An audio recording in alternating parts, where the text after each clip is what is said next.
Growing up, I always had a knack for entrepreneurship. From selling lemonade to mowing lawns, I knew early on that I wanted to be my own boss. After college, I gained experience in various industries, learning the ropes and making connections. Eventually, I saved enough to start my own business. It wasn't easy, but with determination and some luck, I built a successful enterprise. During this time, I met Charlene. She was charming, witty, and supportive of my dreams. We got married, and for a while, life seemed perfect. Charlene chose not to work, focusing on our home and our 2 daughters. Despite growing tensions, I was committed to our marriage for the sake of our children. The reality of our situation hit hard. As a business owner, alimony was inevitable since Charlene didn't work. My love for my daughters made the separation even more painful. Charlene could claim half of my business as part of the alimony, leaving me with just 30% of my earnings. Leaving the attorney's office, I felt defeated. "I've been seeing someone for 8 months, Charlene confessed. "He's a good lover, just different from you. Think carefully before doing anything. Go see a lawyer. Your life will be hell if we break up. I'll make sure of that." I stared at her, questioning who this woman was.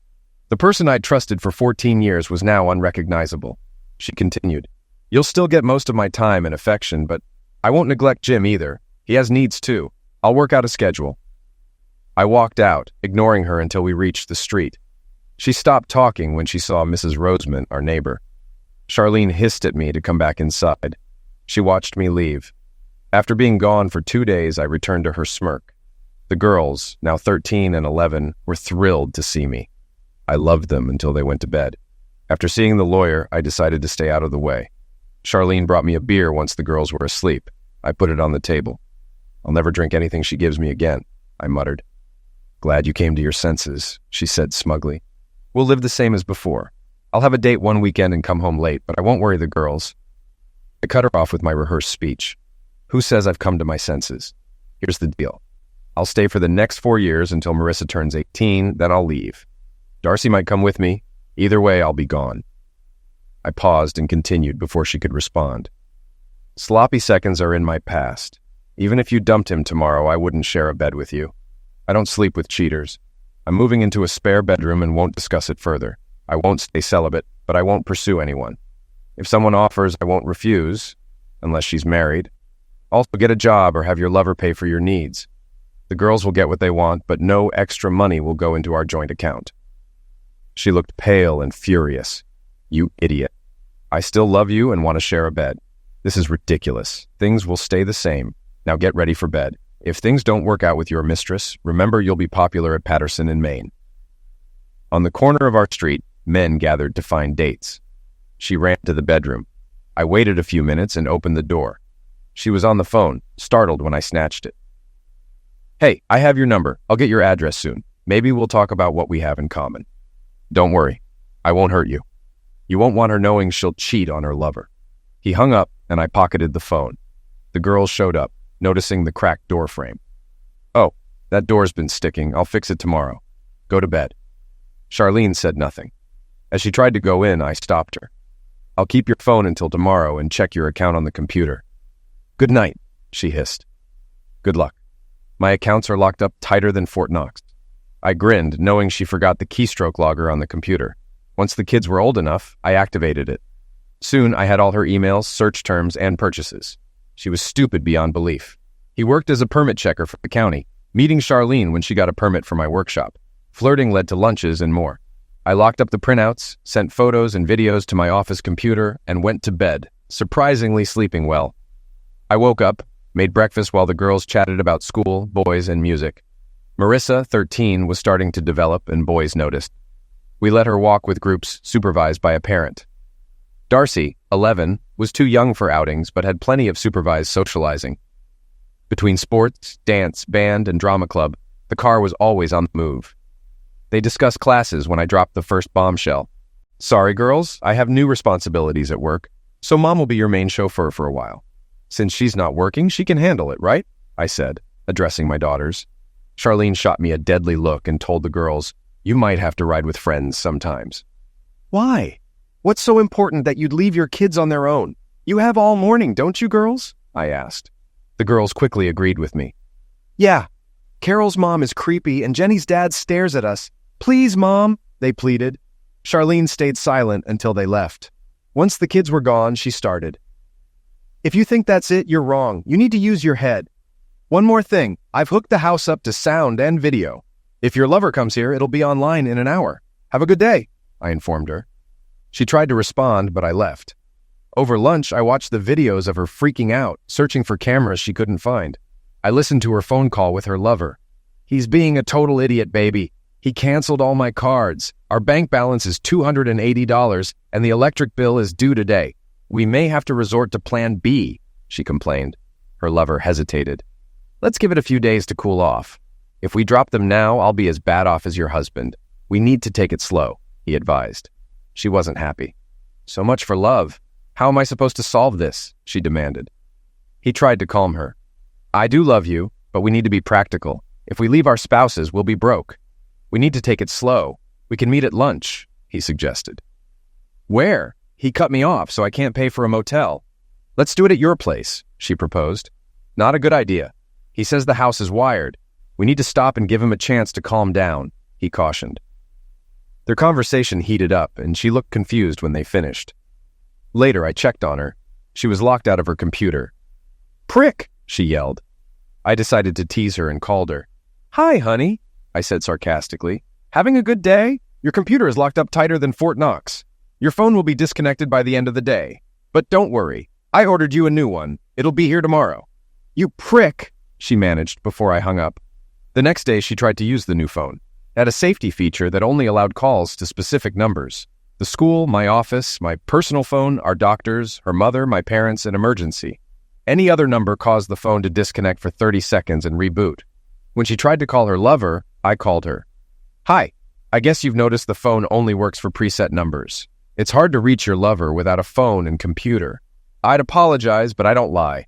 Now that you have free time, get a job. You'll need one if you want to shop. I'll buy what the kids need, but you're on your own.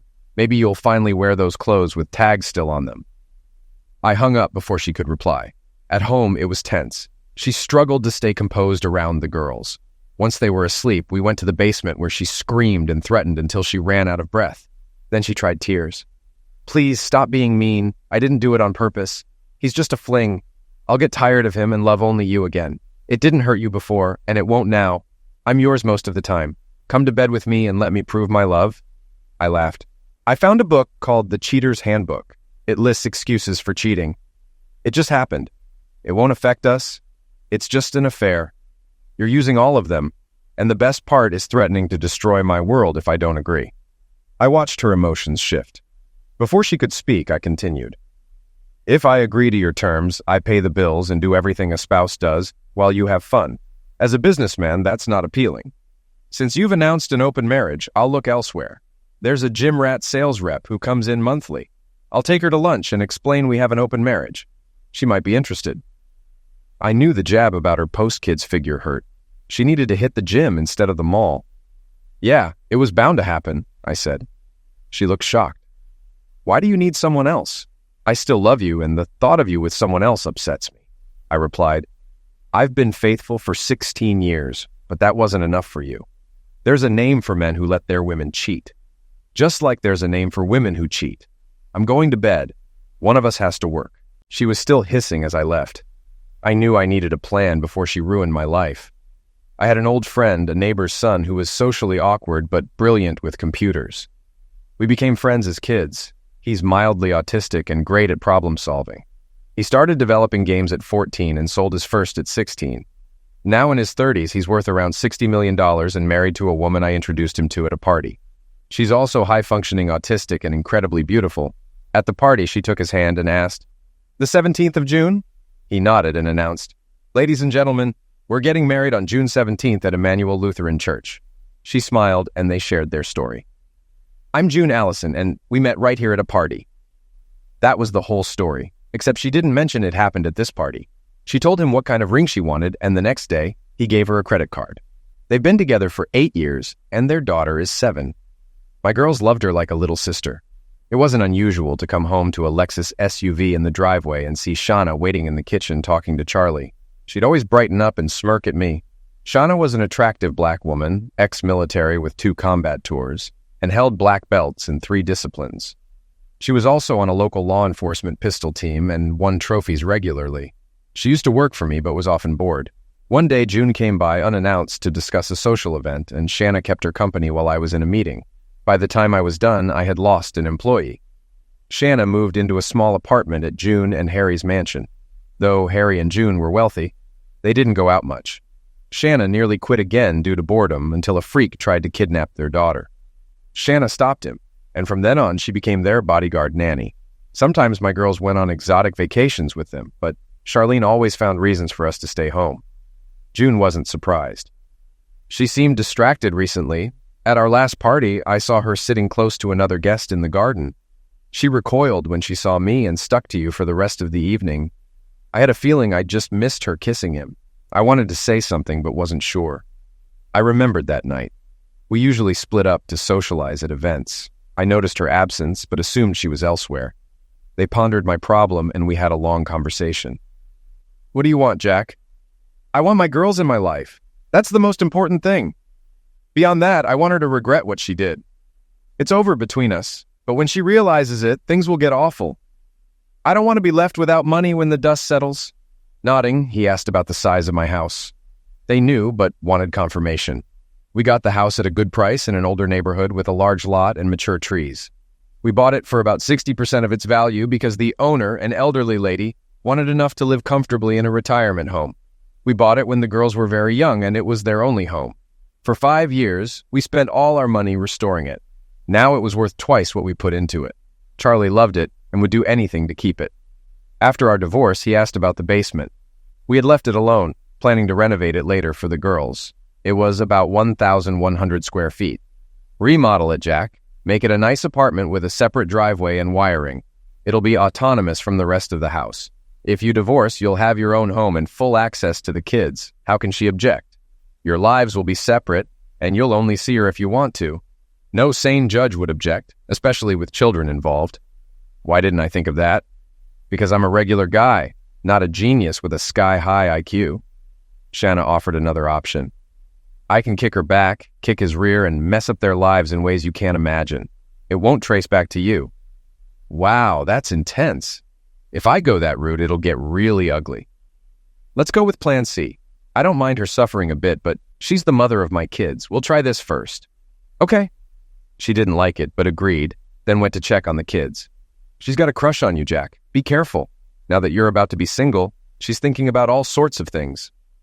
I looked at June in surprise. I had no idea Shanna had feelings for me. The house was in my name, as I was the sole earner when we bought it. After consulting contractors and architects, I chose the best renovation plan.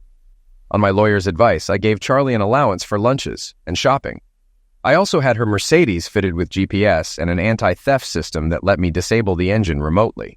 I noticed her lunches were getting longer, with visits to her lover's house. One day, I tracked her with the GPS and shut off the car near his place. She called me in a panic. "Jack, the car stalled and won't start. I'm stuck," she said, clearly distressed. "Where are you?" I asked, forcing her to admit she was across town. "I was going to Beverly's. I left my bag in her car," she responded. "Isn't Beverly at work?" I questioned.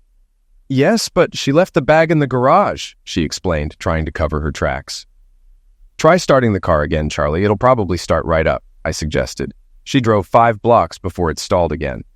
When she called back, I told her to get home. She eventually realized what was happening. Later, I recorded her screaming tirade, which hurt our daughter Marissa deeply. Things calmed down afterward. When she asked about the basement, I said, "It's time to set it up for the girls," making her think I agreed with her lifestyle. She used her money to buy a phone, which I bugged.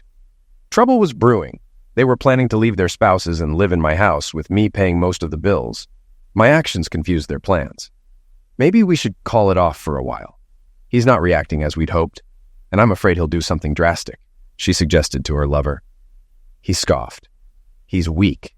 You have control because of the kids. He won't do anything to hurt them," he replied dismissively. "Maybe not them, but us for sure. He can be ruthless. He hasn't done anything drastic yet, but you're different. You have a public job. A county official having an affair with a local businessman's wife is newsworthy. If it gets out, you'll be fired. How would you explain it to your wife? Have you told her you're leaving her?"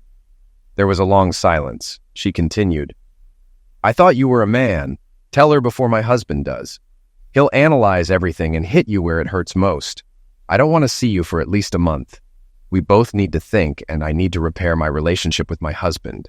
If we break up, I want him to be as forgiving as possible. He'll be fair, especially with the girls. A month. I'll call you when I'm ready to talk. I had a month to finalize my plans. I set up a meeting with the county commission chairman, a longtime business partner of my father. We met at an upscale steakhouse. After ensuring he was well fed and had a few drinks, I brought up business. I'm thinking of moving my business, Fred. Hanover County has been offering great tax incentives and has suitable vacant buildings. Fred frowned. The thought of 89 jobs leaving his district was concerning, especially after my recent expansion had added 30 employees. This wouldn't look good, especially in an election year. Why? Why would you want to do that? The county has always had a good relationship with you. I don't know what to say, Jack. Given the economy, we likely can't offer any concessions, Fred said, clearly taken aback. I don't need concessions, Fred.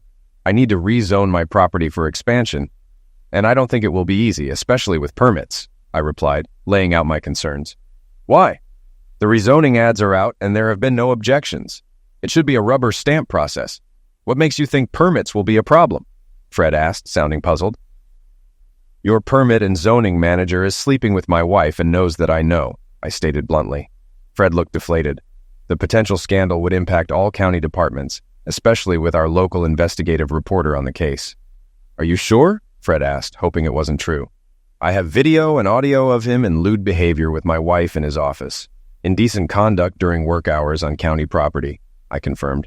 What do you want? Fred asked, resigned to the situation. His job. Other than that, nothing for now. I have house remodeling plans that need approval without his knowledge, I specified. I'll arrange for him to attend a training seminar for 3 days. Is that enough time? Fred proposed. That will work, Fred. After the election, I'll expose this. You have time to find an excuse to get rid of him before then, I concluded. Our relationship changed forever. He would now dread my calls. The seminar happened, and I got the contractor to handle the paperwork. Work began the next day. Charlie didn't show much interest, likely preoccupied with other concerns.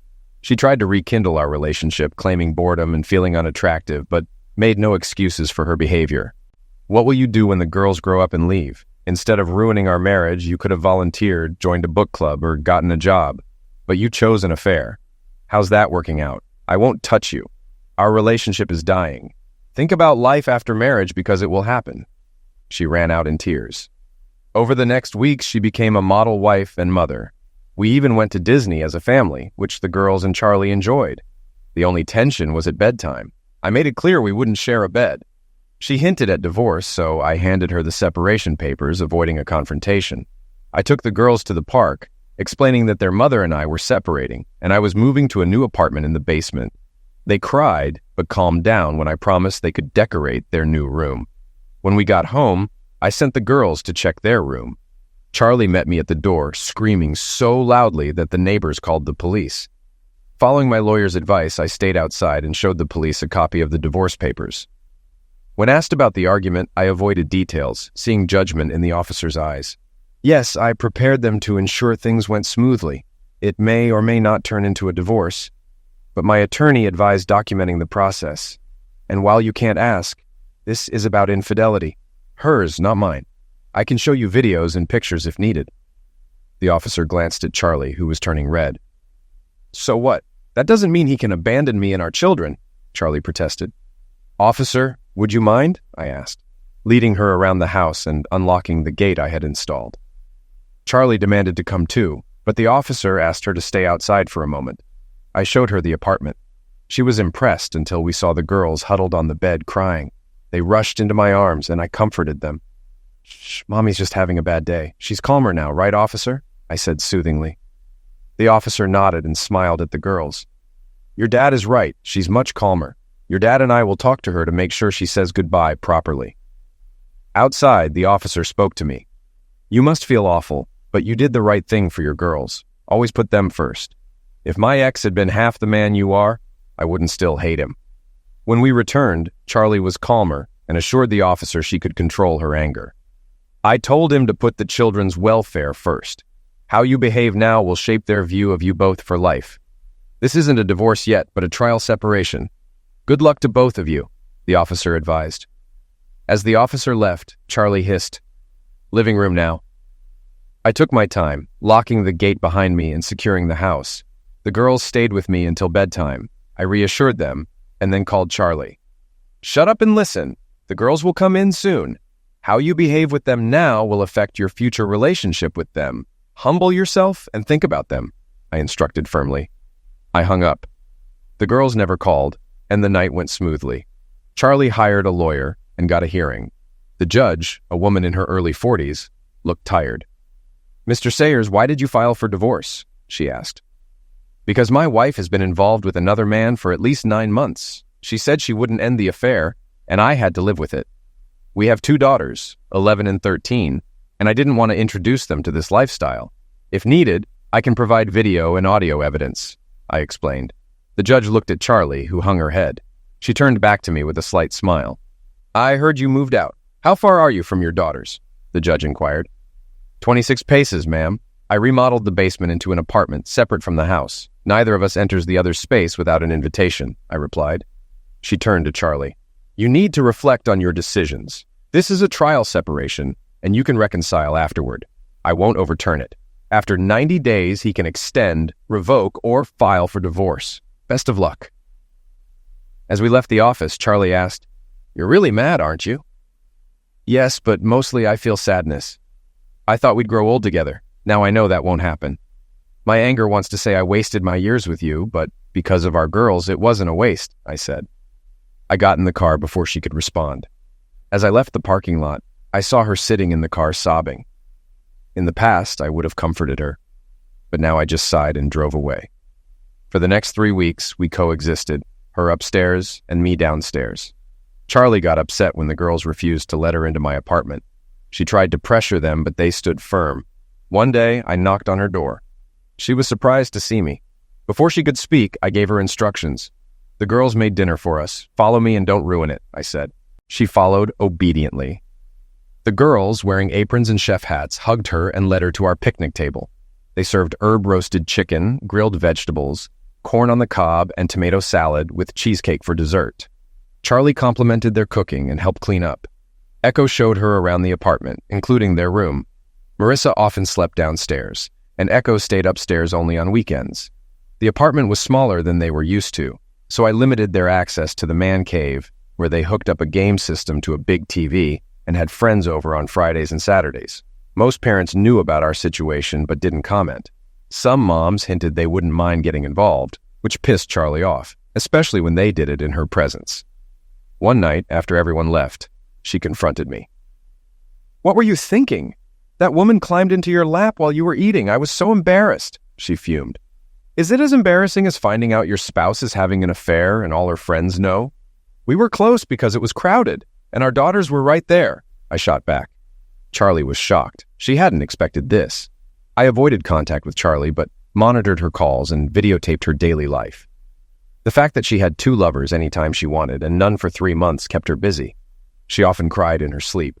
She still had her cell phone, which I had wiretapped and removed restrictions from her regular phone. She thought I was thawing out, not realizing it was the end of our marriage.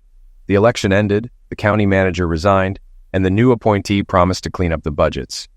Bob was quietly let go. He caved to the manager and addressed the county commissioners, who showed him the video I had given them.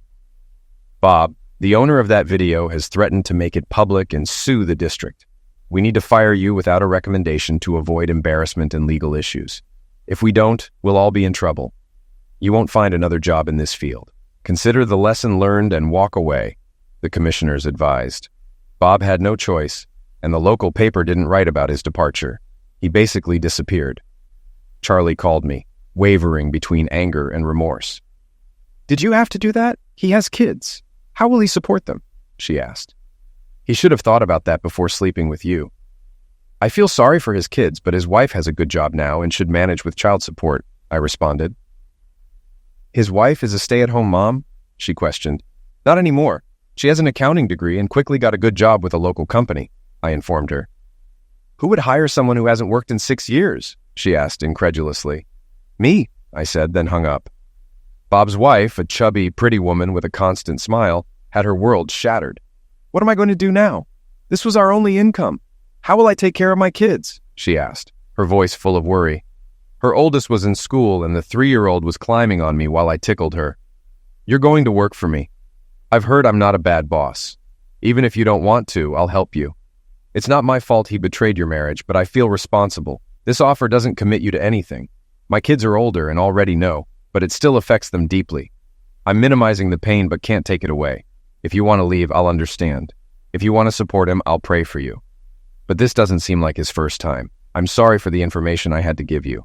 If you decide to divorce, I can help with the proof." I left her trying to hold back sobs as she hugged her daughter. She called me 3 days later, voice tight.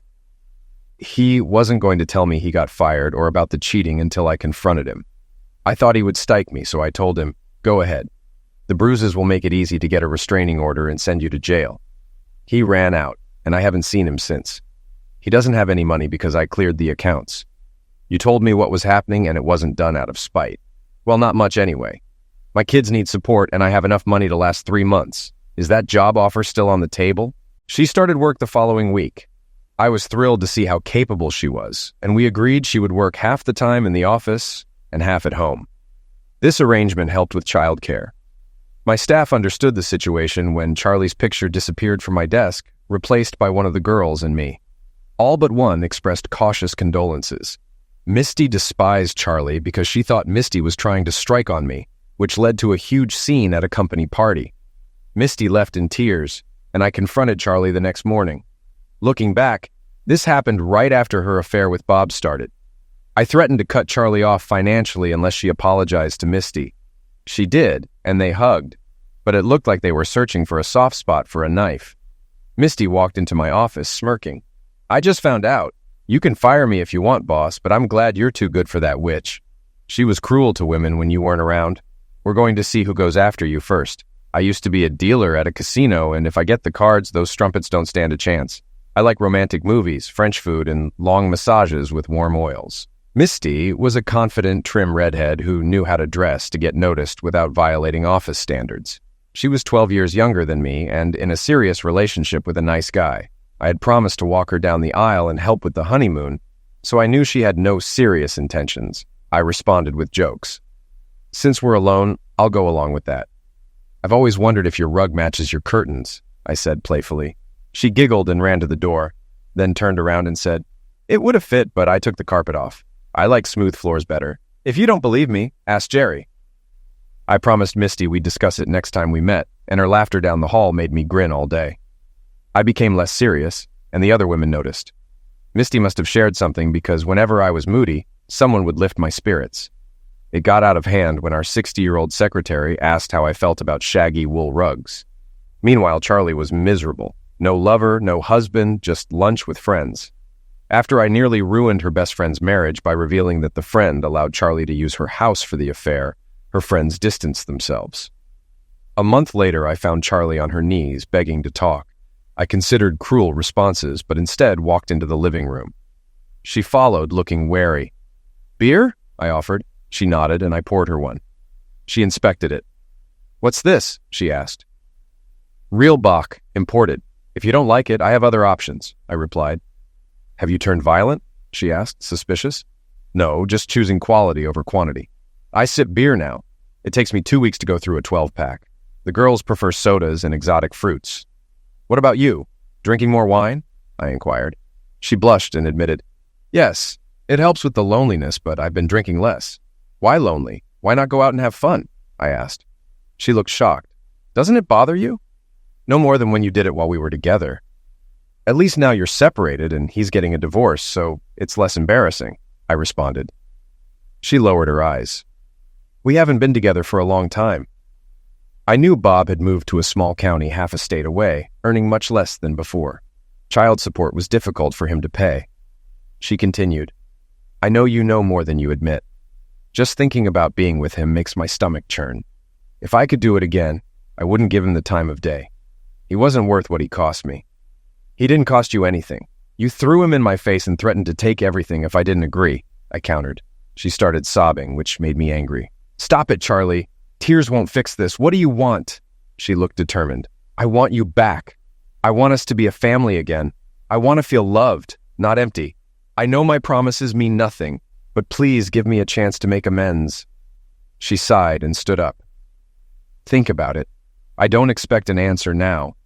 Will you give me a hug? She asked, looking vulnerable. I hugged her, letting her cry on my shoulder. She thanked me and left. I sat on the couch until Marissa asked, "Where's dinner?" I pointed to the menu near the refrigerator. Pick one, I suggested. She called Darcy, and they debated between Chinese, fried chicken, pizza, or hamburgers, settling on a Creole dish.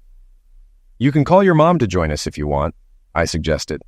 Darcy ran upstairs and returned with Charlie.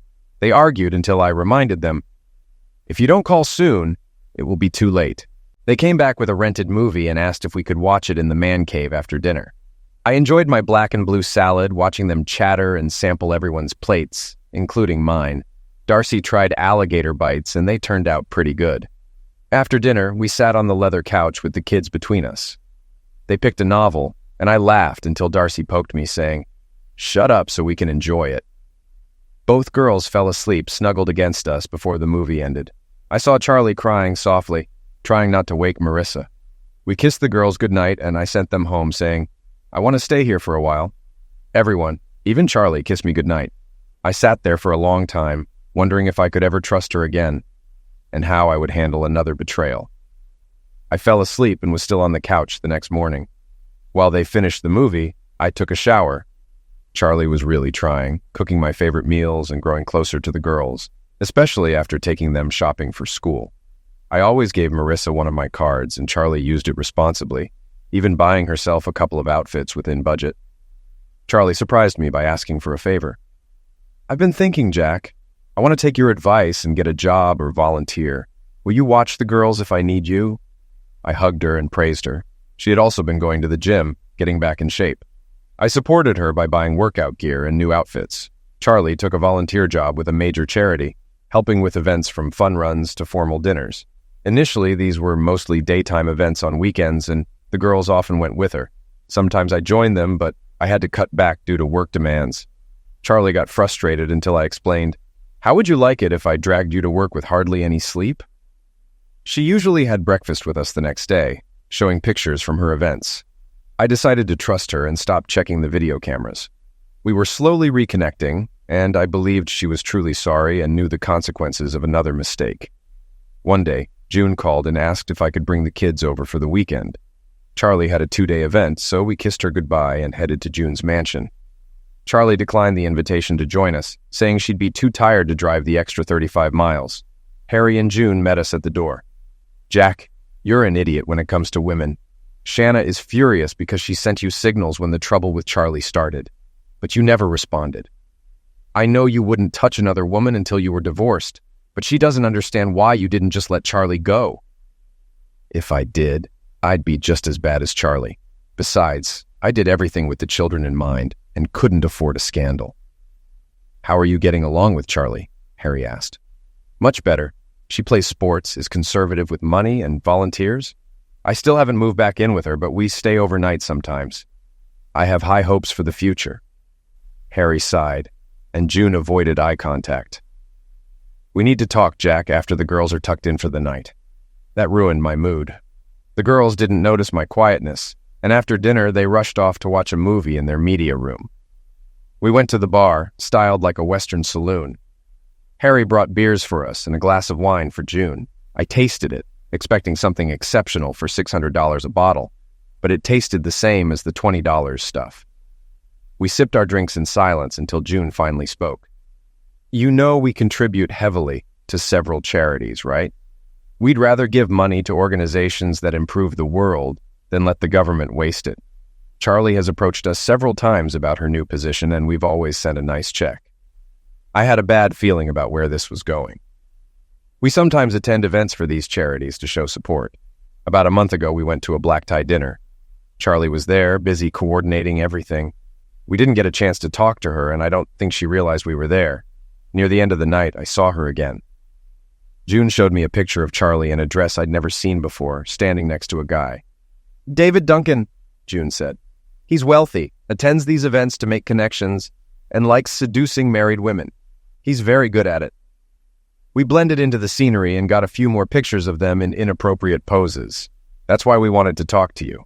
You're one of our oldest friends, and we didn't want you to make the same mistake again. Most people wouldn't have spoken up, but Harry and June were true friends. Their honesty gave me time to think about my choices.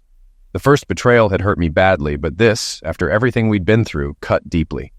Our marriage was over. I thanked Harry and June, then went to bed, expecting a sleepless night. But I passed out as soon as my head hit the pillow.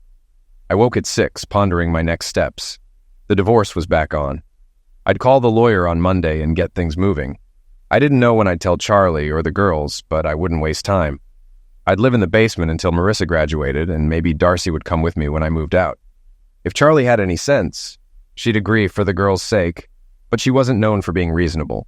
Time would tell. We spent the next 2 days watching the girls have fun.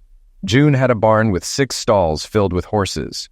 I was apprehensive about the huge animals, but they were known for their gentle disposition. Harry was allergic to horses, so June, Shauna, the girls, and I went riding. June had booked a picnic at their favorite pond. Harry met us with fishing rods, and I fished for a few hours before heading back. The pond was well stocked, and we practiced catch and release, enjoying the fight the base gave us before gently returning them to the water. While we were fishing, we talked business. I owed my company to Harry and June.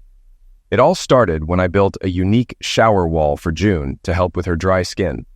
As a civil engineer specializing in water systems, I created a wall with protruding nozzles that pulsed and vibrated, delivering soap, water, and lotion. The water pressure, temperature, vibration intensity, and lotion warmth were controlled by a touchscreen with programmable settings for each family member. The shower wall was a hit with June and her friends, leading to 7 orders. Harry helped me patent the design and set up a company. We rented a small industrial building, hired 2 workers, and installed the walls in custom bathrooms. Our wealthy clients loved them, and soon we were catering to actors, sports figures, singers, and even 2 former first ladies. 5-star hotels started installing them in luxury suites, and sports teams requested large units for locker rooms. Harry ensured we got international patents, and we successfully sued companies in France and Portugal for infringement. When I decided to shield the company from Charlie's influence after the divorce, I sold it to Harry, making a nice profit.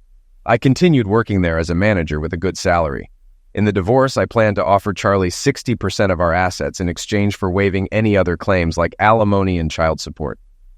I had already set up an escrow account to cover the kids' needs. She would get the house and $800,000 after the girls turned 18, and I would pay all utility bills until then, unless she remarried. My lawyer thought I was being too kind, but I was thinking of the girls. In the end, Charlie would have the house and $2.6 million. When she was served the divorce papers, I included a note. I was ready to forgive you, Charlie, thinking you had learned your lesson. I guess I was wrong.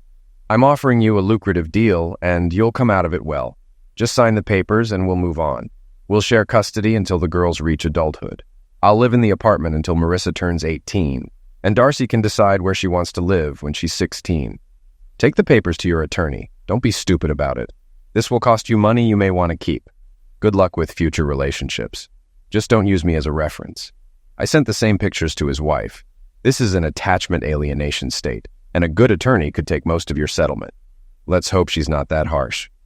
I didn't feel the need to sign it. Charlie begged and pleaded, but it was getting her nowhere. Please, Charlie, spare me the excuses from the cheater's handbook. You wanted someone else, and you got it. I refuse to be your backup plan. It's over.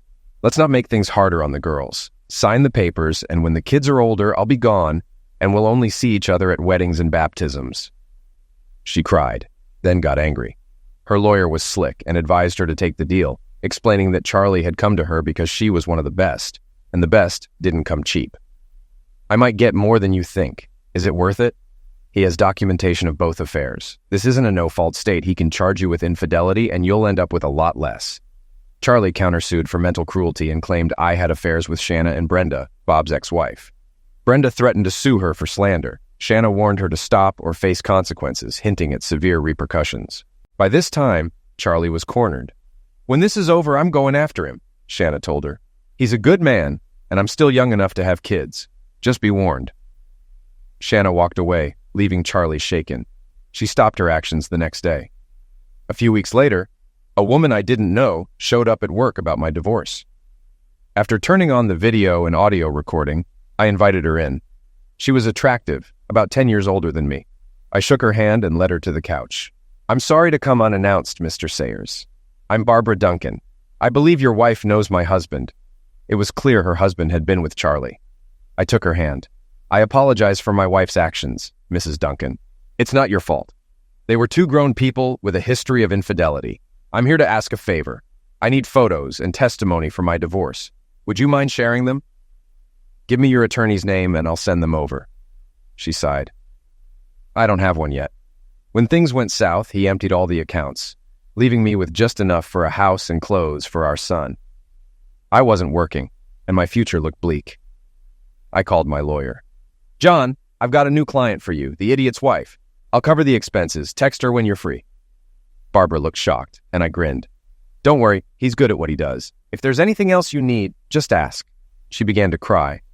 I gave her tissues and called Brenda, who understood what Barbara was going through. Brenda came to the office, and I introduced them. "Brenda, Barbara, you have something in common. My wife slept with both of your husbands. I'll give you some time." I left them alone for 15 minutes.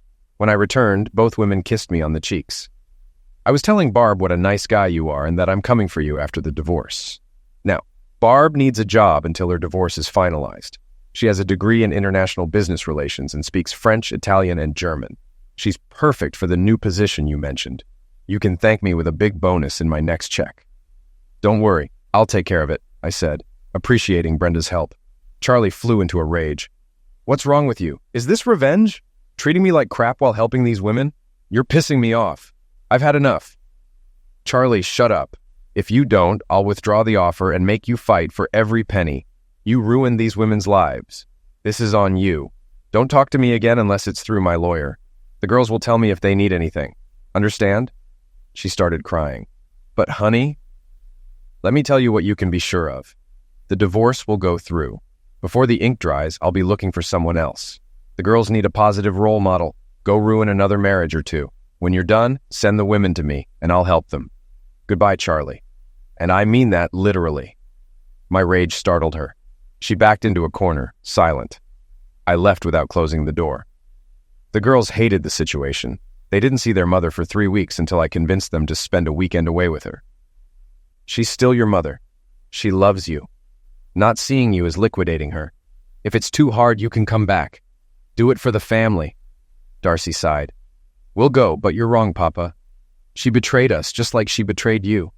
We'll never be the same. Love you, Daddy." She hugged me tightly and walked away. Kids are so smart and world-weary these days.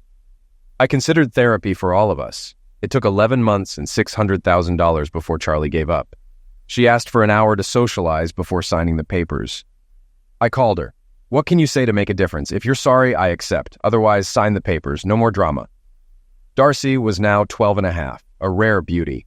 Marissa, almost 15, looked like a model. Pool and man cave parties continued, with mothers keeping an eye on the boys. Charlie never offered to come. I paid the house bills until Junior left for college. The house would be sold and proceeds divided equally. Charlie would still have enough to live comfortably if she was careful. Before the ink dried on my divorce papers, Brenda pursued me. I gently stopped her. "I'd love to, but you work for me. It could get awkward," I explained. "I'll quit. You'll get my resignation in 5 seconds," she replied, half joking. I laughed. "You love your job. No one will pay you as much as I do." "I could marry a banker," she teased. "You could, but it might take time. Please stop. Maybe you'll find a Frenchman. There's a Pierre, Jean, or Claude out there for you," I suggested. Brenda found another accountant, and they're happy. Barbara took my advice, found a Frenchman, and moved to Nice to head up the company's European division. C'est la vie. I muddled through for 9 months, dated a few women, but nothing meaningful. Harry and Jane supported me, I visited the girls, and we had fun. Shanna left, saying it was time to move on. I was a little disappointed. 13 months after the divorce, Charlie got engaged to a guy she met through her volunteer work. After her affair and divorce, the charity hinted she should leave, and she did. I met him a few times, and he seemed decent. The best part was he was single when they met, so she didn't ruin another marriage. I wondered how truthful she was about her past, but that was none of my business. The girls liked him. He was funny and didn't try to be a father figure. Sometimes he took them to the movies or out to eat while their mom worked. I didn't feel threatened and was glad they were adjusting. One day they came home sad and it all came out. Josh is out of their lives. He broke off the engagement, Marissa said. I asked why. Really, Dad, it's Mom. What do you think happened? Marissa replied, exasperated. I'd gotten used to it. I could talk to Charlie politely, but didn't encourage her. I'd removed all surveillance equipment, though I was tempted to reinstall it. Thankfully, I didn't.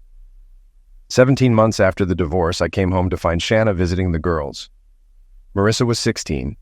I bought her a milestone car, a four-wheel drive Jeep, which was safer than most cars teenage girls wanted. Darcy jumped up to me. Daddy, guess what? Shanna wants to take us camping. Can we go? Darcy asked excitedly. I couldn't imagine her camping. Shanna grinned. I grinned back. You want to kidnap my kids and leave me abandoned? I joked. You can come too. I'll need help managing 9 girls between 10 and 16, Shanna responded. I doubt you'll have trouble. You'll organize them like a military camp, I said, knowing Shauna's knack for order. Come with us, Daddy. We'll need someone to carry things and cook.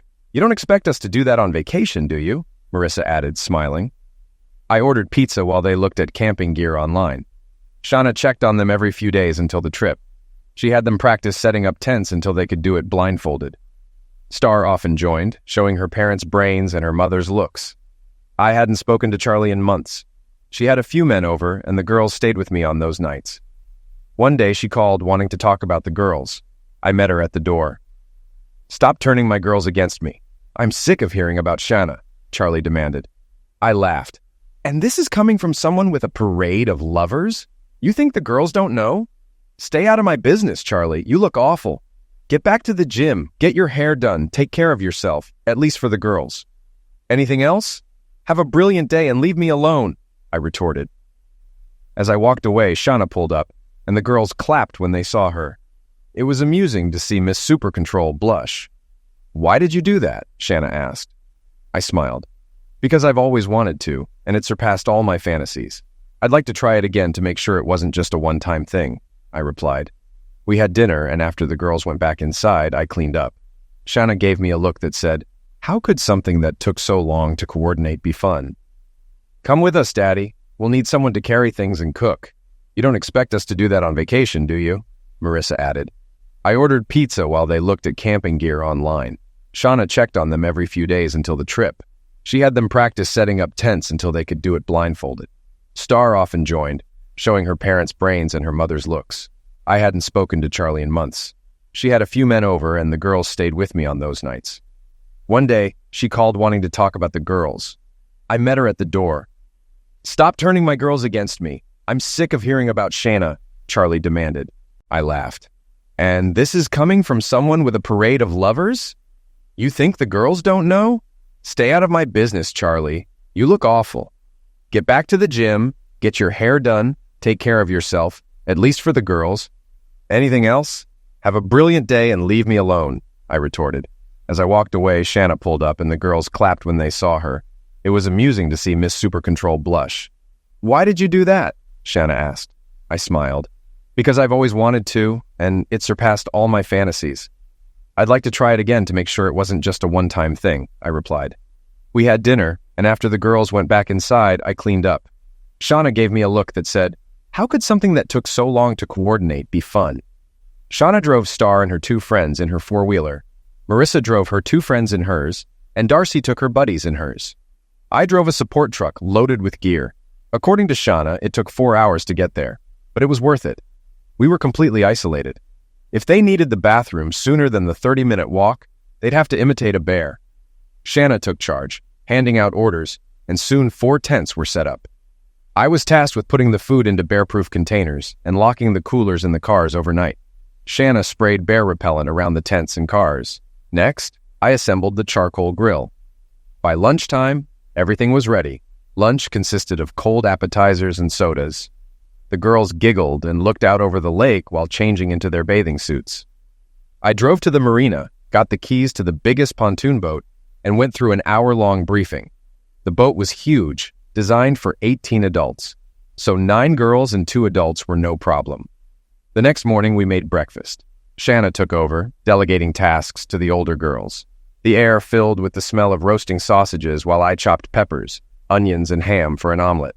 Shanna used a large cast-iron skillet to make delicious buckwheat pancakes with fresh blueberries. We all ate until we were full, then cleaned up, making it look like we'd never been there. Shanna took the girls fishing, teaching each one how to fish. Everyone caught something, and we took endless pictures. The girls hinted they wanted to visit stores like Academy or Dick's soon. We lazed around until lunchtime, then headed back to the marina. Shanna made the girls wear sneakers and cover up their swimsuits with shorts and t-shirts, which they grumbled about until they realized we were going to a restaurant. We had Italian food, sharing plates of spaghetti, ravioli, and meatballs. We walked down to the piers to admire the boats. The girls squealed when they saw the big boat was for them and boarded it, groaning when Shanna made them put on life jackets. "We have a student driver," she said, grinning. "Best not to take any chances." We slowly rocked the boat until everyone was comfortable. The girls just laughed and had fun. Shanna got on deck and adjusted her top after shouting across the lake. I didn't say a word. We anchored in a cove with a slide that made a splash into the water. The girls loved it, coming off two at a time, screaming. One girl, who couldn't swim, stayed back until Shanna gave her a life jacket and went down the slide with her. They both screamed in delight. The cove was shallow with a nice beach. We docked, chopped wood, and got out the cooler. Soon they were roasting sausages and marshmallows while sipping sodas. Shanna kept an eye on Vicky, talking quietly with her. Later, we sat on the boat with our legs hanging off the side, and I kissed Shanna's cheek. "For what?" she asked. "For helping Vicky. You're going to be a supermom," I replied. Tears filled her eyes. She jumped into the water and swam away, returning later. I helped her untangle the girls and clean up. "Did I offend you? If so, I apologize," I said, concerned. She shook her head and smiled faintly. "No, you didn't offend me. It's just... no one has ever said that to me before." "Thank you," she replied softly. She stroked my cheek. "You didn't say anything wrong. You just gave me a compliment no one ever has. I didn't know how to take it." She leaned against me, holding my hand. I couldn't remember being so pleased. We had a light dinner the girls had prepared, insisting Shanna and I relax. We snuggled in camp chairs while Shanna told me about her new job at a security firm she co-owned with fellow veterans. She was succeeding but didn't enjoy the irregular hours and travel. I told her about selling my company, much to her surprise. "It doesn't bother me. It started as helping a friend, and Harry and June pushed me into it. They're loyal friends, but I didn't love it, and money didn't mean much to me. I just wanted enough to provide a good life for my family and later for my girls." Shanna sighed and took my hand. "I know you don't show it, but Charlie hurt you deeply. I was married once and thought my husband was my life partner until I came back from a trip and found out he was divorcing me for what I thought was a good friend, and she was 6 months pregnant. It still hurt, even though he waited until I got home. I was shocked, as she had never mentioned this before. It made me sad, but I understood pain management thanks to Charlie. We lay in the chairs until dinner was served. I was glad my girls knew how to use the grill, as most of the others were clueless. Shanna and I did the dishes while the girls sang around the fire. It was nice sitting in the dark with no one else around. The girls wanted a pontoon boat as a combined birthday gift, and I didn't resist the suggestion. I realized I was the happiest I had been in a long time and fell asleep with a smile. After packing up, we made sure the campground was clean and left with great memories. Marissa drove Shanna's SUV, another girl drove hers, and Shanna rode with me. We held hands in silence until Shanna finally spoke. "I've been thinking about this for years. Let's cut to the chase. You're going to love me, marry me, give me more children, and spend the rest of your life with me. If you object, I'll drive away and you'll never see me again. By the way, I love you. How do you feel about that?" "Well, let me think. Okay, I've thought about it. Tomorrow we'll go ring shopping and then you can start house hunting. I refuse to start married life in my ex's basement. Bring the girls in for counseling when you're ready. Is that okay? Oh, and to make it official, Shanna Hunter, will you marry me?" She sat in silence until tears started, then texted someone and asked me to stop the car. She jumped out, pulled me out, and Marissa looked at her phone, reading a message. "Operation was a success. Great job, troops." "Oops, you weren't supposed to see that," Shanna said, hugging me. I sighed as I closed my computer. Today was my 60th birthday and my last day of work. I was retiring after making a lot of money.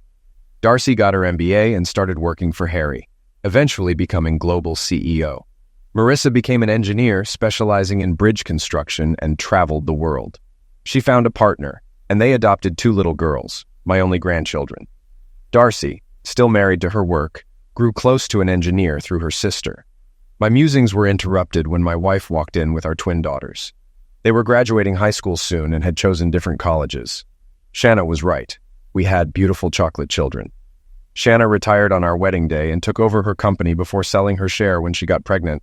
Harry's empire grew huge, often making significant business decisions based on her information. She helped me gather photos, stopping at one of our wedding pictures with June as matron of honor and 9 bridesmaids.